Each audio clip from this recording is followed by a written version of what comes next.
how's your marathon racey going? How are your opponents doing? I'm currently pretty much exactly where the rest of these guys are. They're still logging in right now, so we're gonna keep grinding this out. We got some battles to wait on, but it is what it is. It's early days right now, so we might as well keep going and see where the opponents land and gem accordingly. But anyway, the reason that we are here right now is because, yes, we did get a short preview of these dragons by accident before, but this new Rampage Berserker dragon is available in-game to purchase. So the only way to get Rampage Berserker right now is to actually buy the dragon outright. But these are essentially a new family of dragons, and I mean, he's got kind of a nice design. I don't know why it's so framey at the moment. But $10 for this dragon. One thing that I will pre-warn you about is that it is a category 9 legendary, not a category 10, which means that his stats are going to be lower than, you know, some of the other dragons that we have available as legendary VIPs.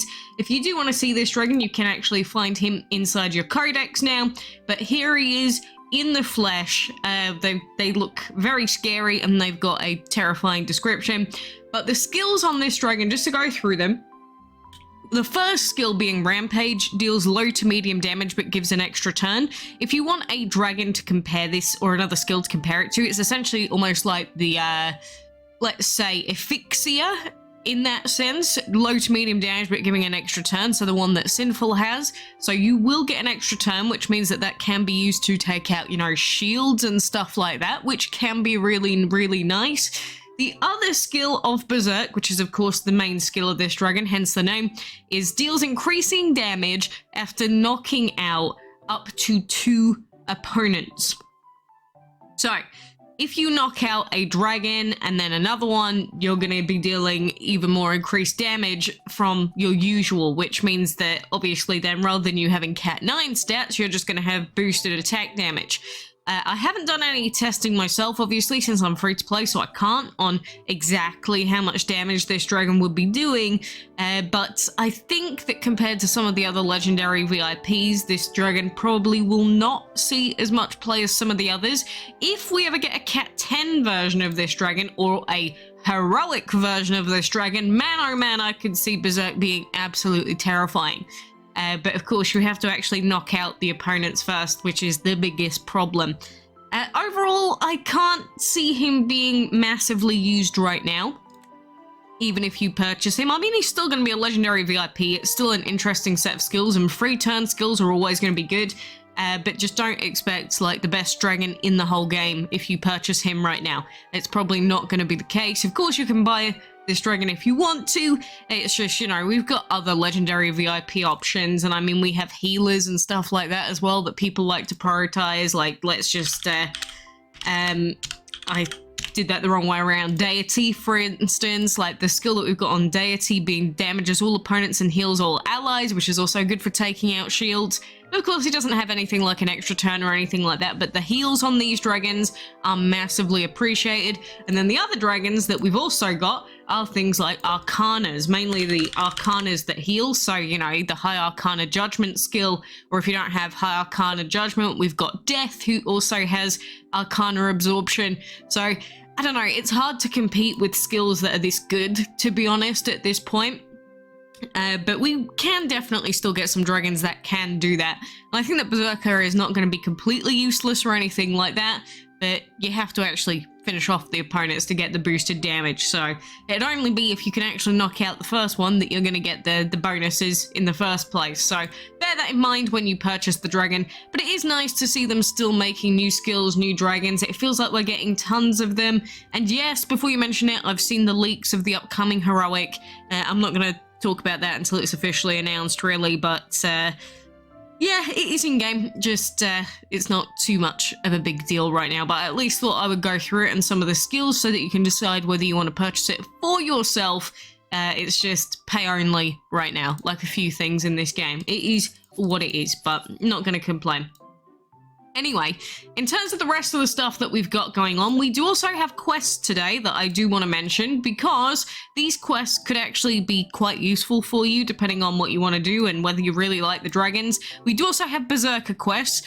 The only thing is, to get the actual skill skin for the dragon, you'd have to finish all 5 stages. And as of right now, I'm pretty sure the requirements are quite extreme for it. Ditlep usually does have these. So like if we scroll down and try and find this quest over here, go Berserk, then we'll see the level requirements. So even to get to the first level, you'll need a level 46 Berserker. And then to get the actual skill skin, you will need a fully maxed out Berserker at level 70.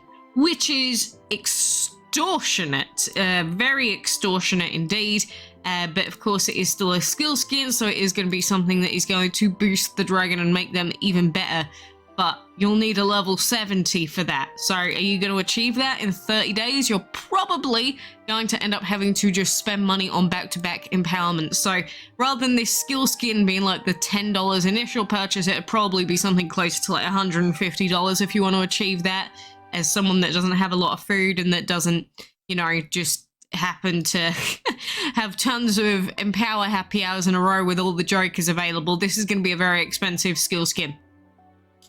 But either way, at least you know that it exists. For most players, this is not going to be achievable. It just will not be. And the XL food boxes do not do enough to try and push you to that level 70 mark unless you already have a stupid amount of food available. But anyway, I'm kind of ignoring those quests because they are extreme. But outside of that, we do also have these quests like I mentioned, and to be able to take part in the Joy Dive, Halo and Snowglobe quests, you just need the dragon to start off with. And just as an example, in these quests you can get orbs for the dragon, you can get food chests, and you can also get perk box, which free perk box would be nice if you can get it. And it is pretty much the same for all of these: free orbs, and then perk chest, free orbs, food, perk chest. And if you are a fan of a particular one of these dragons, just like Snowglobe or Halo, and you want to empower them, these are great times to do it. The only thing is that, again, they are set quests, so you will have requirements going into these quests. So like if we open up the Snowglobe quest right here, we have level 1 is level 15, and then if we go all the way to the bottom, you would need a level 61 Snowglobe in order to get the perks chest, which it's basically like the heroic quest, but for each of these dragons. So if you want to think about, realistically speaking, where you might get with these, maybe 1 or 2 empowerment stars, then if we go up, and then let's look at this one. This one's got level 44, for instance. This would be the max limit that you can get with the level 44, so that's a 1-star empowerment dragon. You'd get up to the plus 60 orbs for Snowglobe, so you'd get all of this up to the plus 60, which isn't too bad. It's just, well, the first set of this plus 60, I should say anyway. Then if you empower them again, that would take you all the way to, this should be the last one, yeah, up to here.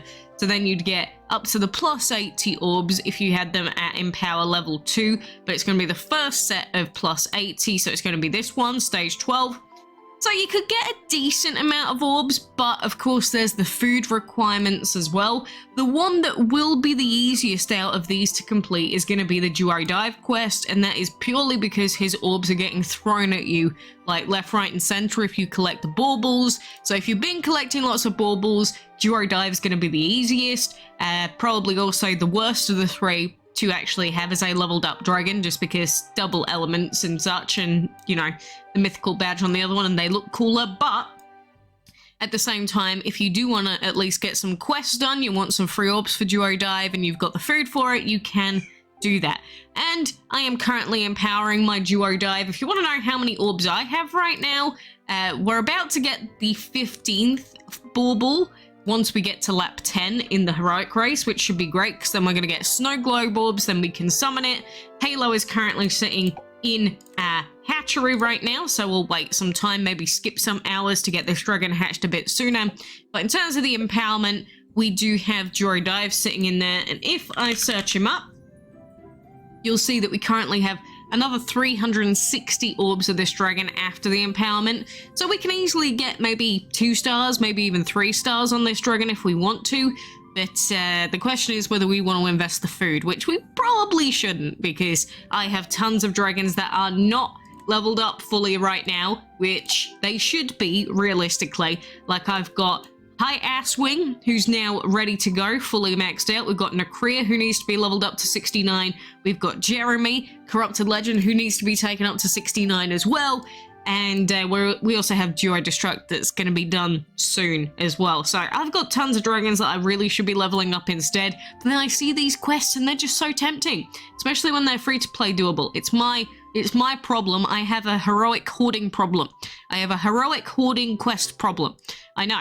It is an issue, but that is just the way I've been playing this game for a while. But even though I say that, at least get a few of these quests out of the way, because even if you don't go all the way with these quests, you can at least use the rank ups from the quests on some of your other dragons to rank them up quite easily. So if you just get these dragons hatched, even if it's only a couple of battles extra that you can do, that's free rank ups on a dragon that you might need straight away for some reason. So definitely get in on these quests if you can. And then, of course, if you manage to get your hands on High Corrupted Time, you've also got some quests for him that give some joke orbs and such. So, you know, always pay attention to the quests that you've got going on at the moment. I still need to finish off my maze quests. I've been so bad. I've been so not good at logging in for these. Thank goodness they give us so long to complete these. Very glad about that. But, you know, we're going to have the Hadge ones finishing soon. Probably have another heroic coming up soon after that as well. But of course, the main focus on everyone's minds right now is just going to be High Corrupted Time, and then finishing off the quests, well, the chests that we can get from the Snowglobe maze as well. But we will continue grinding through the Snowglobe maze, getting as many of the snug chests as we possibly can. And like I said, the next holiday chest is coming up for me very, very shortly once we get to lap 10. So there's going to be another bauble, another set of orbs. So I'm waiting for that. Bulk quests are done now, by the way, so we can't get him to E5. I decided against it in the end, purely because I was thinking maybe I want to save the keys for something else, and plus it was just very boring. I should just be honest, it was mainly because it was very boring, but... You know, we still did get into E4, so that's not a big problem. If you did manage to take him to E5, that's great. I think that even an E4 bolt's probably going to help you during some arenas at some point, so even if you take him to E4, I'm sure you'll still have a great time. But anyway, I've been rambling and waffling off about random stuff for a little while here. I will say that in the High Corrupted Time race, you're going to see a lot of people that gemmed heavily on the first 2 days. They are going to run out of gems eventually, unless they just saved like thousands of them, in which case you're screwed over. But if you do have an active leaderboard like me, one thing I will say is that if you see someone ahead of you, it might feel like, oh god, maybe I should just give up and not bother playing the rest of it. But that's what a lot of players think. I say this every race, but tons of players end up not logging in after a couple of days of the race, like maybe 3 to 4 days in, because they just get bored or they give up. They see someone ahead of them and like, oh, I can't be bothered. So bear that in mind. I would still suggest logging in as diligently as you can and seeing where your opponents are in a few days' time. And maybe, especially over Christmas, maybe they just won't be logging in because they're busy doing stuff. That is for anyone that does do the whole Christmas thing. I know that plenty of the world doesn't, but a lot of the West especially does. So if you've got a load of Western players or American players, for instance, maybe see if you can take advantage of their Christmas timings. Yes, they're off on holiday, but lots of people also have family plans and such. So it's only the saddos really that probably will be logging in at Christmas time while they're eating their Christmas lunch with their family and grinding for High Corrupted Time. Will that be me? Possibly. Anyway, like I said, I wish you the best of luck with this. I hope that you get a good leaderboard. Keep logging in for now. It's only the end of day 1. There are another 9 days to go. Do not give yourself up right now. Yes, the quests and that are annoying, but we grind. That is the DC way. At least if you want to be successful.